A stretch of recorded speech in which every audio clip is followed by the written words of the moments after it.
Mesdames et messieurs, bonsoir, bienvenue dans ce journal dont voici les titres. Le président bissau-guinéen finit sa visite d'amitié et de travail dans notre pays, visite qui a duré 2 jours.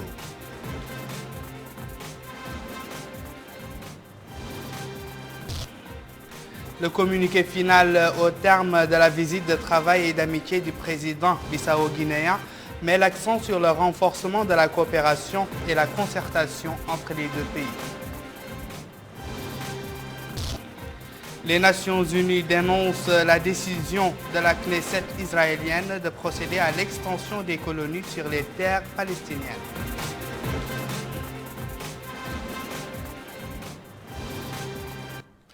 Merci de nous accueillir chez vous. Le président de la République de Guinée-Bissau a quitté Nouakchott cet après-midi au terme d'une visite d'amitié et de travail qui a duré 2 jours.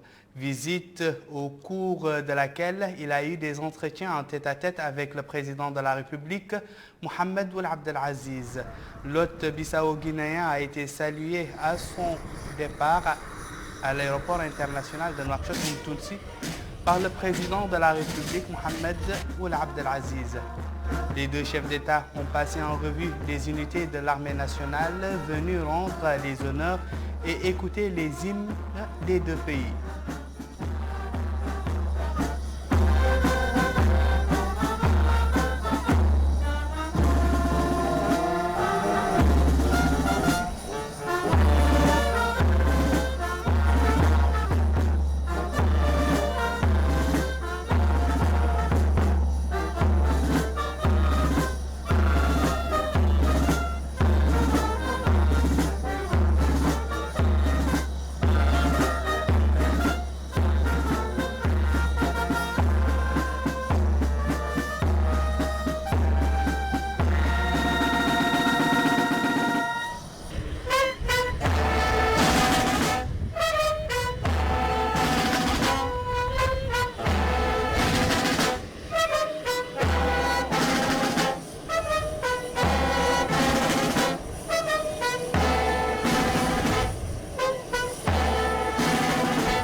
Bissau-guinéen a également été salué par le Premier ministre Yahya Ould Hadamine, le président de l'Assemblée nationale, des membres du gouvernement, le directeur de cabinet du président de la République, les chefs d'État, les chefs des états-majors des forces armées et de sécurité nationale, le wali de Nouakchott-Ouest, la présidente de la communauté urbaine de Nouakchott, le consul général de Mauritanie en Guinée-Bissau.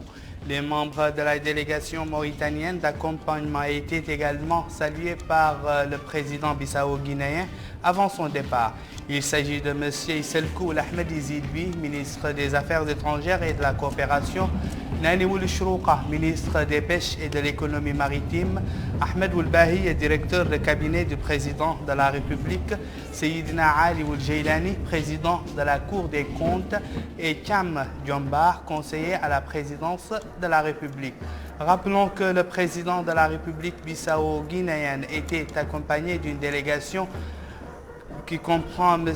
Georges Malou, ministre des Affaires étrangères, de la coopération internationale, Dionisio Kabi, président de la Cour bissau-guinéenne des comptes, Fernando Correa Landi, ministre des Pêches, et Jacqueline Lopez, conseiller économique du président de la République, et de l'ambassadeur directeur des protocoles de la présidence, Luis Domingo Camara Dufo.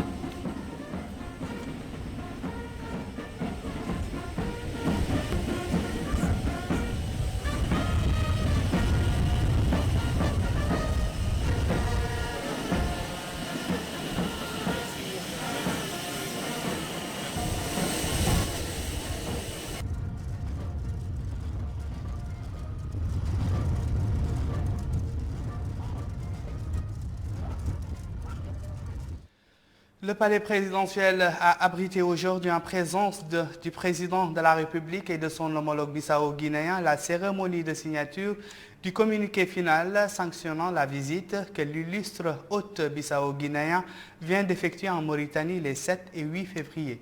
Voici l'intégralité de ce communiqué final lu par le ministre bissau-guinéen des Affaires étrangères. Sous l'invitation de son frère et ami, Son Excellence M. Mohamed Ould Abdel Aziz, président de la République islamique de Mauritanie, Son Excellence M. José Mario Vaz, président de la République de Guinée-Bissau, a effectué une visite de travail et d'amitié en Mauritanie le 7 et 8 février 2017, à la tête d'une importante délégation comprenant notamment les ministres des Affaires étrangères, de la coopération internationale et des communautés, les ministres de pêche, les présidents de cours de compte et des autres fonctionnaires du gouvernement bissau-guinéen. Cette visite vient consolider des relations d'amitié et de coopération existantes entre deux pays frères. En cours de cette visite, les deux chefs d'État ont un entretien en tête à tête, entretiens qui ont porté sur le renforcement des relations bilatérales et la question de sous-région et internationale d'intérêt commun. Ces entretiens, élargis par la suite en deux délégations, ont révélé une parfaite identité de vous sur les questions évoquées. Dans ce cadre, les deux chefs d'État ont exprimé leur satisfaction pour le rapport excellente relation bilatérale entre deux pays frères et ont affirmé leur volonté de renforcer davantage sur les plans politiques, économiques, culturels et scientifiques.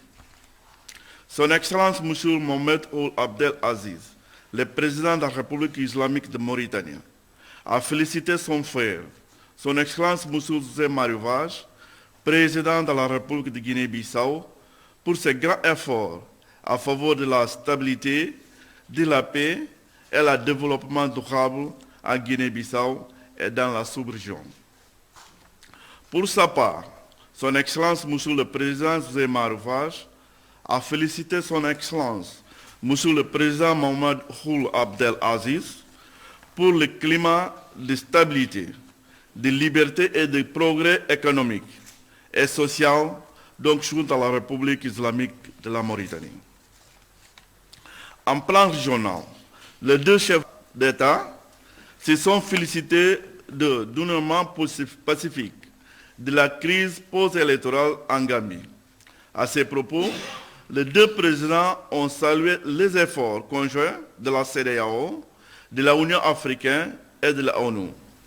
Son Excellence, M. le Président José Mario Vaz, a félicité Son Excellence, M. le Président Mohamed Ould Abdel Aziz, pour sa contribution décisive à la résolution de la crise gambienne.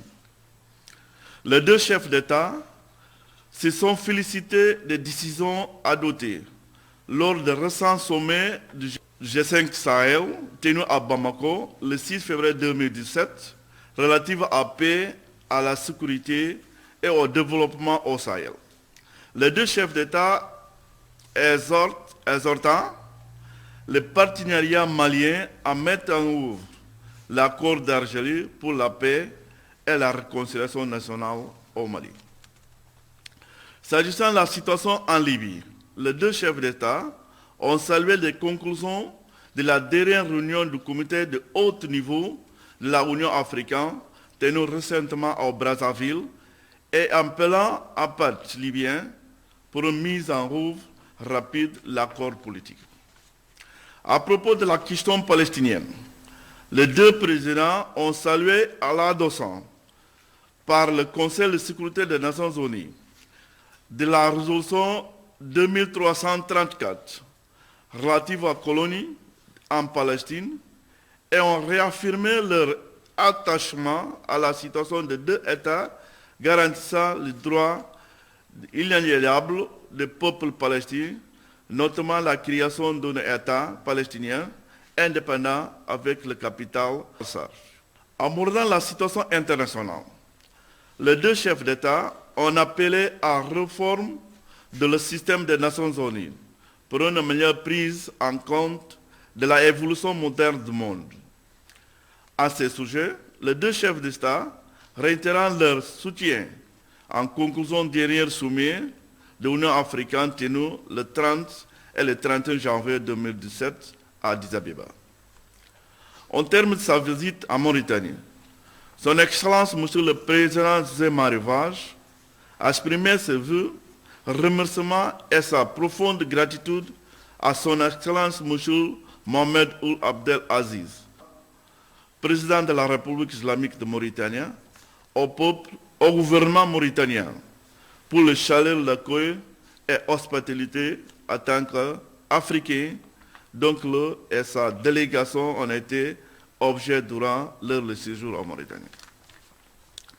Son Excellence, Monsieur le Président José Mario Vaz, Président de la République de Guinée-Bissau, a adressé une invitation à son frère, Son Excellence Monsieur Mohamed Ould Abdel Aziz, Président de la République islamique de Mauritanie, à la fin d'effectuer une visite officielle à la République de Guinée-Bissau. Cette invitation a été acceptée avec le plaisir et sa date sera fixée par la voie diplomatique. Faite à Nouakchott le 8 février 2017, en deux versions, en arabe et en français, les deux textes façon foi. Pour le gouvernement de la République de Guinée-Bissau, Son Excellence M. Georges Malou, ministre des Affaires étrangères, de la coopération internationale et des communautés. Pour le gouvernement de la République islamique de Mauritanie, Son Excellence M. Isselkou Ould Ahmed Izik Abi, ministre des Affaires étrangères et de la coopération. Je vous remercie.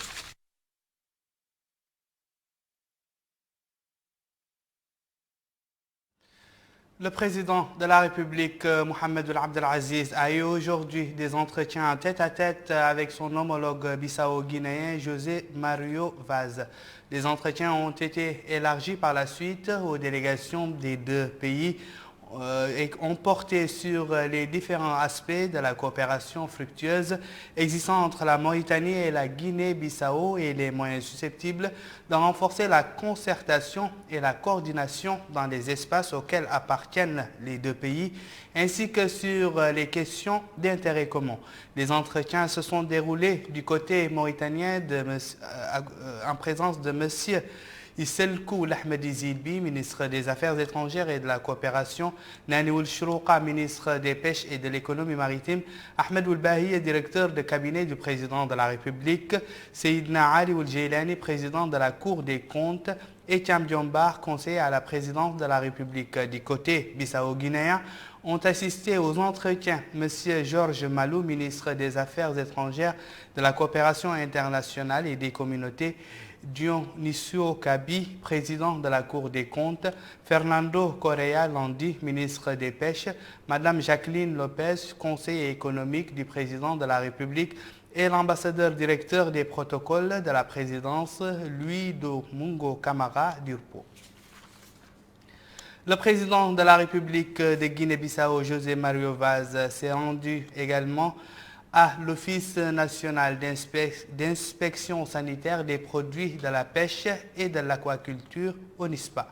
Sur place, il a été édifié sur les missions de l'Office qui consistent à appliquer la réglementation nationale et internationale relative à la qualité, à l'hygiène et à la salubrité des produits des établissements et des zones de production, organiser et exécuter les opérations de contrôle et d'inspection de produits des établissements et des zones de production et fournir les avis techniques et scientifiques à l'autorité nationale compétente en matière de qualité, d'hygiène et de salubrité des établissements, des produits, des zones de production et du suivi de la qualité du milieu aquatique.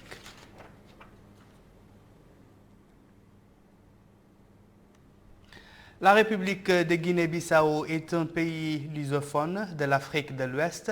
Sa capitale est Bissau. Le pays est entouré au nord par le Sénégal et au sud et à l'est par la Guinée et à l'ouest par l'océan Atlantique. Carte postale de ce pays avec Bokar Baylaba.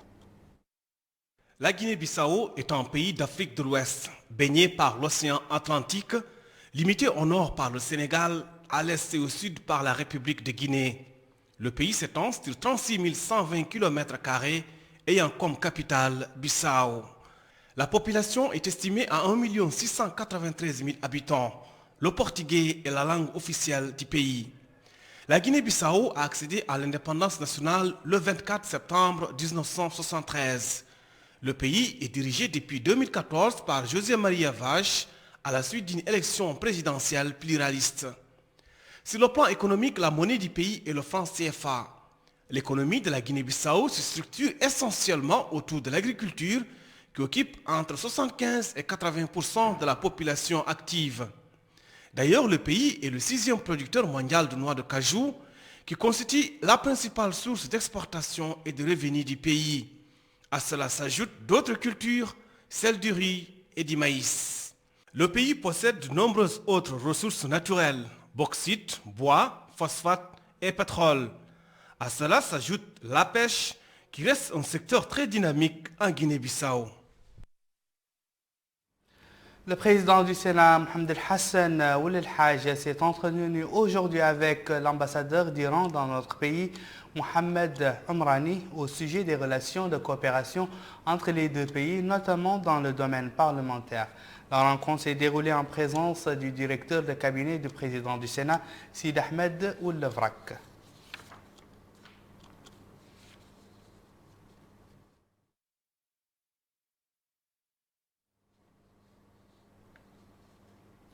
Une mosquée dénommée Mosquée Abou Bakr Siddiq d'une capacité de 500 places, réalisée sur financement de la fondation de la SNIM, a été inaugurée à Zouérat par le ministre des Affaires islamiques et de l'enseignement originel Ahmed Ould El Daoud.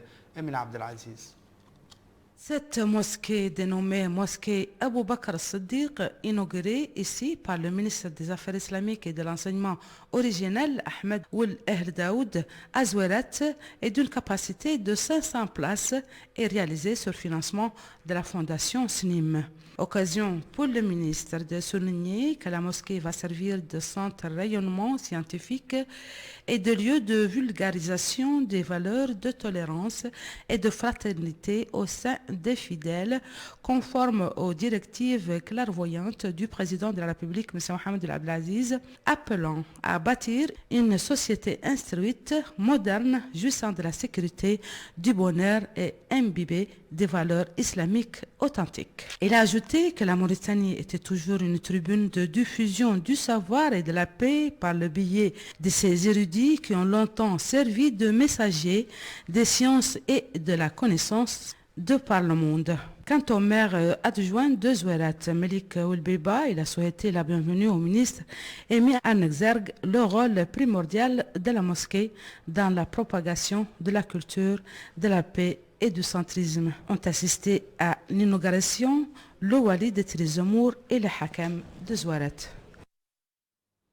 Poursuite de la visite d'information et de prise de contact du ministre de l'Équipement et des Transports. Aujourd'hui, Seydina Ali Ould Mohamed Khouna s'est rendu à la direction du transport terrestre. Le point avec Abdullah Damaba. Au cours de cette visite à la direction des transports terrestres, le ministre de l'Équipement et des Transports, Seydina Ali Ould Mohamed Khouna, a pu s'enquérir du rôle de cette direction. Sur place, après avoir été accueilli par les principaux responsables, le ministre de l'Équipement et des Transports a visité les différents services que comporte cette structure. Il a suivi une présentation sur le travail effectué par cette direction dans le cadre de la régulation du transport terrestre. Dans ce cadre, le ministre de l'Équipement et des Transports s'est rendu aux archives où il a pu S'informer sur le cheminement de cette entité qui a été mise en place quelques années après l'indépendance nationale. Au terme de ce déplacement, Seydina Ali Ould Mohamed Houna a tenu une réunion élargie, réunion qui a enregistré la participation des responsables des différents services de cette structure. Elle a été une occasion pour le ministre d'insister sur la nécessité d'améliorer le travail effectué par cette direction relevant du département de l'équipement et des transports. À Rosso, c'est la ministre de l'élevage qui a tenu une réunion avec les éleveurs. Réunion au cours de laquelle Batmaval Mentosouena a passé en revue les politiques de son département visant à améliorer le secteur de l'élevage. La ministre a également visité des infrastructures relevant de son département. Aminata Khan. Dans le cadre de sa visite dans la wilaya du Trarza, la ministre de l'élevage s'est réunie avec les éleveurs et les responsables des ONG pastorales. Une rencontre consacrée à la discussion des perspectives et des réalités du secteur de l'élevage, la filière laitière et le cadre juridique et organisationnel relatif à l'accès au marché de la production de ce sous-secteur et la promotion de l'investissement. Prenant la parole à cette occasion, Batmaval Mentosouena a affirmé que le président de la République, Mohamed Ould Abdelaziz, accorde une importance particulière au secteur de l'élevage eu égard de son rôle économique appréciable et de son apport à la sécurité alimentaire et à la lutte contre la pauvreté.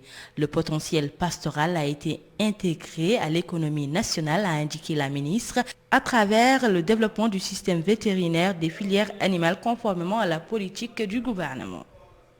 La ministre a également évoqué l'introduction de l'insémination artificielle, l'amélioration des espèces à travers la création de 7 fermes bovines et du centre de développement des espèces camelènes et caprines en Inchiri. Elle a mis en exergue les résultats probants enregistrés dans ces domaines, dont l'augmentation des quantités de lait et de la viande au niveau de la wilaya du Trarza, notamment dans la ferme d'amélioration des espèces d'Idjini. À la fin de cette réunion, la patronne de l'élevage a visité l'abattoir, la société de production laitière. Partout où elle est passée, la ministre a reçu d'amples explications inhérentes au déroulement du travail. À la délégation régionale de Rosso, la ministre s'est entretenue avec les responsables de cette institution où elle a écouté un exposé présenté sur l'état de lieu par un responsable de la délégation. Ouverture aujourd'hui à Nouakchott des travaux de l'atelier de restitution et de validation de l'étude portant sur l'évaluation globale des documents stratégiques de planification du ministère de l'Environnement et du Développement durable. Salem Mejbour Salem. L'atelier s'insère dans le cadre de la 3e phase du projet intitulé Initiative aux pauvretés et environnement relevant du ministère délégué auprès du ministre de l'économie et des finances chargé du budget. Ils prennent part des responsables et techniciens d'un certain nombre de départements ministériels et des parlementaires, notamment ceux intéressés spécialement par les questions environnementales. Les dossiers qui servent de matière à débat aux participants portent essentiellement sur la concrétisation de la première initiative du genre visant à intégrer les défis liés à l'environnement et au développement durable des ressources naturelles dans les politiques de lutte contre la pauvreté. Une approche dynamique largement développée dans les allocutions officielles lors de la cérémonie d'ouverture. L'initiative Pauvreté et Environnement, relevant du ministère délégué auprès du ministre de l'économie et des finances chargé du budget, et financé par le PNUD et le PNUE, appuie le gouvernement depuis 2007 à faciliter l'intégration des questions pauvreté et environnement dans les politiques et stratégies nationales pour une croissance pro-pauvre et durable. Des mesures telles que l'harmonisation et le contrôle de la réglementation des États concernés, le suivi de l'état d'évolution de la situation environnementale grâce à un système d'information efficace et le renforcement des capacités des structures impliquées sont indispensables pour asseoir les bases d'une gestion durable de l'environnement. Plusieurs communications relatives aux enjeux pour la Mauritanie de cette nouvelle politique environnementale ont été présentées et analysées par des experts au profit des participants. 18 journalistes issus de différents organes de presse ont reçu aujourd'hui des attestations après 3 jours de formation. Une formation organisée par l'Association des journalistes mauritaniens en collaboration avec leurs partenaires. Le thème de cette formation, c'est la sécurité professionnelle du journalisme. Aminata Khan. Après 3 jours de formation, tous les thèmes se rapportant à la sécurité du journaliste ont été abordés et développés. Prenant la parole à cette occasion, le conseiller au niveau du ministère de la Communication et des Relations avec le Parlement a souligné que la formation constitue un facteur essentiel pour stimuler les dons et prédispositions des journalistes leur permettant d'être au diapason de nouveautés en matière de communication. Il a ajouté que le département de la Communication et des Relations avec le Parlement axe ses programmes sur la formation en tant que simulant de la créativité et voie de progrès et de profession de journalisme. Pour sa part, le président de l'Association des journalistes mauritaniens, Moussa Ould Bohlil, a précisé que l'organisation de cette session de formation qui a été supervisée par des spécialistes et professionnels du domaine est d'attirer l'attention des journalistes sur la nécessité de leur sécurité pour faire preuve de morale de profession et d'acquérir les nouveautés en matière de communication et de nouvelles technologies. À la fin de cette formation, les 18 journalistes issus de presse privée et publique ont reçu des attestations. L'ONG EMEL a procédé ce matin au collège de Dar Naïm au lancement d'une semaine de sensibilisation sur les dangers du sida, de la tuberculose et du paludisme. Il était également question des avantages du dépistage du sida qui est volontaire et anonyme. La cérémonie d'ouverture de cette semaine, organisée en collaboration avec le secrétariat exécutif national de lutte contre le VIH-Sida, a été marquée par une allocution du président de l'ONG, Mohamed Lamine Ould Mohamed El Hassan, qui a souligné l'importance de la sensibilisation dans la prévention du sida. Il a dans ce sens loué les efforts de la lutte contre cette maladie que mènent les pouvoirs publics par le biais du secrétariat exécutif national de lutte contre le VIH-Sida qui a fixé comme objectif principal l'éradication de cette maladie. Nous réformons ce journal par l'actualité internationale en brève et en images avec Malika Nakli. L'ONU et la France ont condamné mardi la loi israélienne adoptée lundi qui favorise l'expropriation de terres palestiniennes. La nouvelle loi israélienne en faveur des colons viole la législation internationale, a estimé le secrétaire général de l'ONU, Antonio Guterres. Il a dit regretter profondément l'adoption de cette loi qui permet à Israël de s'approprier de nouvelles terres palestiniennes en Cisjordanie occupée. Elle est en infraction avec la loi internationale et aura d'importantes conséquences juridiques pour Israël, a-t-il ajouté, alors que le Conseil de sécurité de l'ONU a prévu de discuter des colonies israéliennes le 15 février.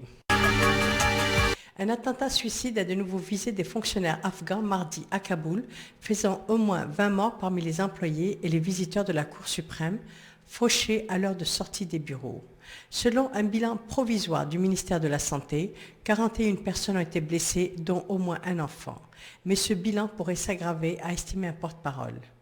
Le kamikaze s'est avancé à pied et a déclenché sa charge sur le parking dans l'enceinte de la Cour suprême à l'heure où les employés allaient embarquer à bord des bus qui les raccompagnent. Mais selon un responsable de la Cour, joint à l'intérieur, l'attentat s'est produit près du guichet où le public vient récupérer les passeports, ce qui expliquerait que les victimes se comptent aussi parmi les visiteurs.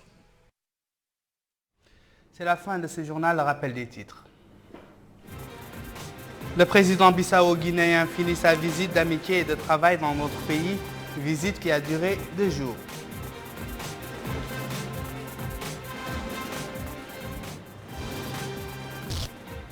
Le communiqué final au terme de la visite de travail et d'amitié du président bissau-guinéen met l'accent sur le renforcement de la coopération et la concertation entre les deux pays. Les Nations Unies dénoncent la décision de la Knesset israélienne de procéder à l'extension des colonies sur des terres palestiniennes.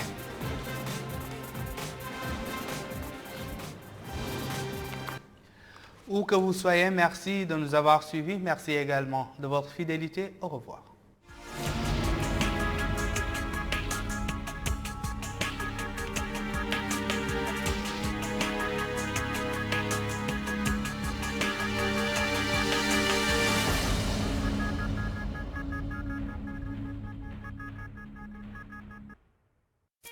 Découvrez le nouveau forfait Jawali. Plus simple, plus complet et encore plus de liberté. Bénéficiez de 3 heures d'appel vers tous les opérateurs nationaux, de 100